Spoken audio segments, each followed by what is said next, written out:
Mimicry പഠിക്കുന്നതിന് വേണ്ടിയിട്ട് ഒരുപാട് വിദ്യാർത്ഥികൾ വന്ന് വെയിറ്റ് ചെയ്യാണ്. അതാ എന്റെ പ്രിയ സുഹൃത്താണ് ശ്രീ കിഷോർ എത്തിയിരിക്കുകയാണ്. ഇനി നമ്മുടെ എന്താ അനുഗ്രഹിക്കണം. നന്നായി വരട്ടെ, ഞാനും എന്റെ കുടുംബവും. നിനക്ക് ആദ്യമായിട്ട് നീ എന്താ ചെയ്യാന്ന് വെച്ചാൽ ചെയ്തിട്ട് പോകണം. അല്ല, അതിന് പരിപാടികളുണ്ടാണ്, ഒരുപാട് പയ്യന്മാർ വെയിറ്റ് ചെയ്യുക. അല്ല, അതിനു മുമ്പേ മാഷിന്റെ ഈ നരേന്ദ്രപ്രസാദിന്റെ സംഭവം എനിക്കത് കാണണം. നരേന്ദ്രപ്രസാദിന്റെ സംഭവം കാണാനൊന്നും പറ്റില്ല. അല്ല, സൗണ്ട് കാണിച്ചാൽ മതി. സൗണ്ട് കാണിക്കാൻ പറ്റില്ല, കേൾപ്പിച്ചു തരാം മതി. നരേന്ദ്രപ്രസാദ് ക്ലിയർ ആയിട്ട് നോക്കി പഠിച്ചോണം. അതായത് ഈ പാറപ്പുറത്ത് ചുരുട്ടേറ്റ് പിടിക്കുന്ന സൗണ്ടാണ്. അപ്പൊ ചിരട്ട നമ്മൾ കൊണ്ടുപോകണോ? കൊണ്ടുപോകണ്ട, നീ തൊണ്ടയിട്ട് പിടിച്ചാൽ മതി കേട്ടാ. ഞാൻ പറയുന്നത് ശ്രദ്ധിച്ച് കേട്ടാ മതി കേട്ടാ. നരേന്ദ്രപ്രസാദ് 16 കൊല്ലം മുമ്പ് നെറ്റി പിളർന്ന് ചോര വീണ പുഴക്കരയിലെ പൂഴിമണ്ണുവാരി കയ്യിലെടുത്ത് ഈ അപ്പനൊരു പ്രതിജ്ഞ എടുത്തിരുന്നു. അത് മാറ്റാൻ സൂര്യൻ പടിഞ്ഞാറൊന്നും ഉദിച്ചു തുടങ്ങിയിട്ടില്ലല്ലോ. കണിമംഗലം കോവിലകത്തിന്റെ നാശം പൂർണ്ണമാകട്ടെ, അതിന്റെ മേൽ കുറെ നിലമുത്തട്ടെ, എന്നിട്ട് ആലോചിക്കാം അപ്പന്റെ വാക്കുമാറ്റുന്ന കാര്യം. ഇനി എനിക്കൊന്നും പറയാനില്ല, കേൾക്കാനും. ആയുസിനു വേണ്ടി ഉറക്കെ പ്രാർത്ഥിച്ചു കൊള്ളുക. ആയുഷ്മാൻ ഭവ. നിനക്കറിയാലോ ഈ ഫീമെയിൽ താരങ്ങളെ ഒരുപാട് ഞാൻ പഠിപ്പിച്ചു തന്നിട്ടുണ്ട്. പഠിപ്പിച്ചല്ല, ഞാൻ പഠിച്ചു. അപ്പൊ അടുത്ത ആരെയാണ് നീ ഇമിറ്റേറ്റ് ചെയ്യാൻ പോകുന്നത്? നമ്മളെ കൽപ്പന. കൽപ്പന ചേച്ചി, മലയാളത്തിന്റെ പ്രിയങ്കരിയായ നടി ശ്രീമതി കൽപ്പന ചേച്ചി. കറക്റ്റ് ആയിരിക്കണം, പറയിപ്പിക്കരുത് തന്നെ. ശരി, എന്നാ ചെയ്തു. എന്റെ വലിയ സ്വാമി, ഇരിയാനോട് മലയാളത്തിലൊന്നും പറഞ്ഞാൽ മനസ്സിലാവത്തില്ലേ? ഇരിയാനോട് ജീവിച്ച് എനിക്ക് വയ്യ. തോൽ അവിടെ ഒരു തരുന്ന എന്നെ കണ്ണടിച്ച് കാണിക്കുന്ന എനിക്ക് വയ്യ.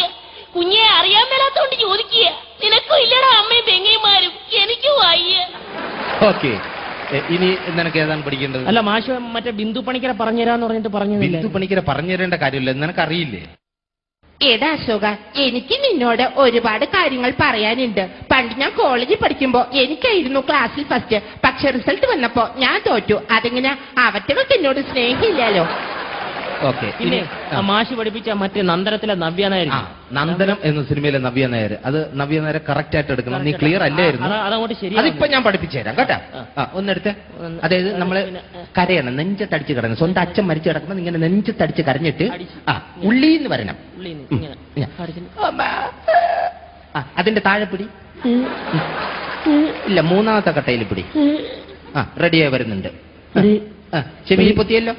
ഒരു പാഴ്മോഹം എന്റെ പൊട്ട മനസ്സിൽ തോന്നിയപ്പോ ഞാൻ ഓടി ഇങ്ങട്ടാ വന്നത്. എന്തിനായിരുന്നു ഈ പാവം പെണ്ണിനെ കൊണ്ട് ഇങ്ങനെ സ്വപ്നം കാണിച്ചത്? ഈ കണ്ണീര് കാണാനോ ആണോ? എന്നും കെടാണ്ട് ഈ തിരി തെളിയിച്ചിനെ തന്നതാ. ഇനി ഞാൻ ഈ തിരി തെളിയിക്കില്ല. എന്നെ ഇരുട്ടിലാക്കിയിട്ട് വെളിച്ചത്തൊന്ന് ചിരിക്കണ്ട.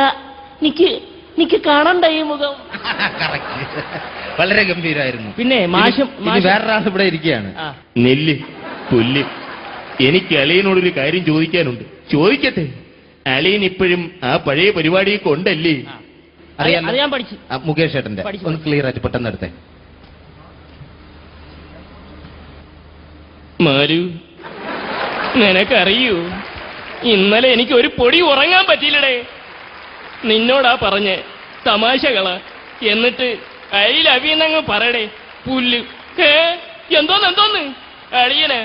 എന്നാ പിന്നെ ചെല്ല്, നെല്ല് പുല്ല്. ഇനി നിനക്കാരെ പഠിക്കണം? ഇനി മാഷ് മറ്റേ ലാലേട്ടനെ പഠിക്കണം. ലാലേട്ടനെ പഠിക്കാൻ വേറെ ഒന്നുമില്ല, സംഭവം വളരെ ക്ലിയർ ആണ്. അതായത് പഴയ ലാലേട്ടന്റെ ശബ്ദവും അതുപോലെ തന്നെ പുള്ളി പിന്നെ അഭിനയിച്ച രീതിയും വളരെ വ്യത്യാസമാണ് ഇപ്പോഴും.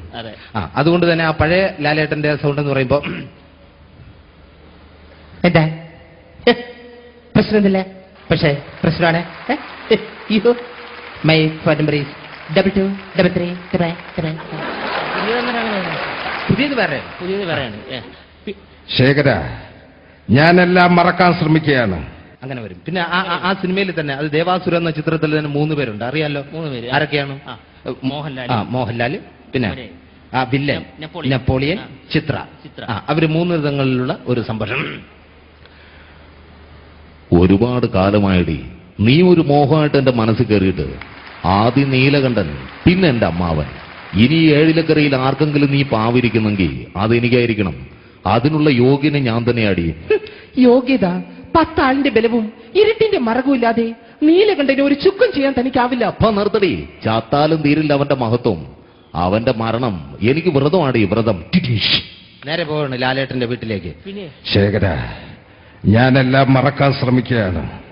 ഇല്ലടാ, നീ അലങ്കോലമാക്കിയ അതേ ഉത്സവം ഇത്രയും പുരുഷാരവം നോക്കി നിൽക്കേ ഞാൻ നിന്നെ തല്ലാൻ പോവാ. പട്ടിയെ തല്ലുന്ന മാതിരി തിരിച്ച് കയ്യങ്ങാൻ ഉയർത്തിയാൽ പടക്കം കത്തുന്ന മാതിരി കത്തും. ഇനി വേറൊരാളുണ്ട്, ആര്? മമ്മൂക്ക. ആ പിന്നെ മമ്മൂക്ക എന്ന് പറയുമ്പോൾ വളരെ വെറൈറ്റി ആയിട്ടുള്ള സംഭവമാണ്. അതായത് മമ്മൂക്ക ഈ സിനിമയിലൊക്കെ ഇംഗ്ലീഷ് പറയുമ്പോൾ വളരെ വ്യത്യസ്തമായിട്ടുള്ള ഒരു സൗണ്ട് നമുക്ക് കേൾക്കാൻ പറ്റും. ഈ സ്റ്റീൽ പാത്രത്തിലൊക്കെ ഉള്ള അടി വീണ ഒരു സൗണ്ട് ഇങ്ങനെ കേൾക്കും. അത് വളരെ ക്ലിയർ ആയിട്ട് ഒരു ചിത്രത്തിൽ ഞാൻ കണ്ടതാണ്. എന്താണെന്ന് എനിക്ക് തന്നെ മനസ്സിലായാലും കറക്റ്റ് താളത്തിനാണ് പറഞ്ഞിരിക്കുന്നത്. കാര്യം എനിക്ക് ഇംഗ്ലീഷ് വലുതായിട്ട് അറിയില്ല, അതുകൊണ്ടാണ്.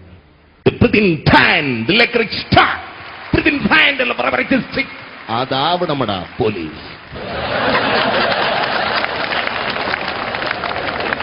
പിന്നെ മാഷിലെ കൊച്ചുപ്രാവന്റെ പറഞ്ഞുതരാന്ന് പറഞ്ഞു. കൊച്ചുപ്രാവന്റെ പറഞ്ഞുതരാന്നല്ല, അതും കേൾപ്പിച്ചു തരാം. അത് സംഭവം എന്ന് പറഞ്ഞാൽ ഈ താല്പര്യമില്ലാതെയാണ് പുള്ളി ഡയലോഗ് പറയുന്നത്. താല്പര്യമില്ല, ഒരു താല്പര്യമില്ലാതെ നമ്മൾ ഡയലോഗ് പറഞ്ഞു കഴിഞ്ഞാൽ അങ്ങനെ അങ്ങ് പ്രസന്റ് ചെയ്താൽ മതി. പക്ഷേ ആ പട്ടിയെ വിട്ടുള്ള ഏർപ്പാട് അതത്ര ശരിയായില്ല കേട്ടോ. പട്ടിയുണ്ട് സൂക്ഷിക്കുക എന്ന ബോർഡ് വയ്ക്കുന്ന പോലെ ഇവിടെ മുണ്ട് പറിക്കുന്ന കുട്ടികളുണ്ട് എന്നുകൂടി എഴുതി വയ്ക്കുന്നത് വളരെ നന്നായിരിക്കും. ഏതാ പിന്നെ ഞാനങ്ങോട്ടെ. അങ്ങനെ പറഞ്ഞ താല്പര്യമില്ലാതെ പറഞ്ഞാൽ മതി. ഇവിടെ സാറേ പിന്നെ വേറൊരാളുണ്ട്, ശ്രീനേട്ടൻ. ആ ചാട്ടത്തിലും നടപ്പിലും എല്ലാം വളരെ വ്യത്യസ്തതയാണ്. നക്ക് നക്ക് നക്ക് നക്ക് നക്ക് കുണുക്കിട്ട കോഴി കൂളക്കോഴി കുന്നഞ്ചെറിവിലെ വരാട്ടി. പിന്നെ ആർക്കും പിടിക്കാൻ പറ്റാത്തൊരു സ്ഥലത്തേക്ക് പോകും. നീ കേട്ടോ നീ കേട്ടോ. എന്തായാലും ഇവിടെ ഉള്ളവരെല്ലാരും കേട്ടത് സ്ഥിതിക്ക് ഇപ്പോ ഈ നമ്മുടെ താരങ്ങളെക്കാൾ വെല്ലുന്ന ഡൂപ്പുകൾ ഇറങ്ങിയിരിക്കുകയാണ്. അതുകൊണ്ട് തന്നെ നമ്മൾ ആ ഡൂപ്പിലേക്ക് കടന്നു പോവുകയാണ്. ആദ്യമായി നിങ്ങളുടെ മുന്നിലെത്തുന്നത് കമ്മ്യൂണിസ്റ്റ് പ്രസ്ഥാനത്തെ വളർത്താൻ നിരവധി സഖാക്കൾ സഹായിച്ചുവെങ്കിലും കലാപരമായി ഏറെ സഹായിച്ചത് ശ്രീ വയലാർ രാമവർമ്മയാണ്. ഇതാ വയലാർ രാമവർമ്മയുടെ അതേ രൂപത്തിലും ഭാവത്തിലും. ഈ വർണ്ണസുരഭിയം ഭൂമിയിലല്ലാതെ കാമുക ഹൃദയങ്ങളുണ്ടോ?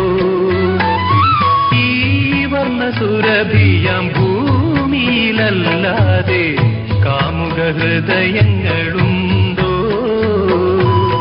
സന്ധ്യകളുണ്ടോ? ചന്ദ്രികയുണ്ടോ?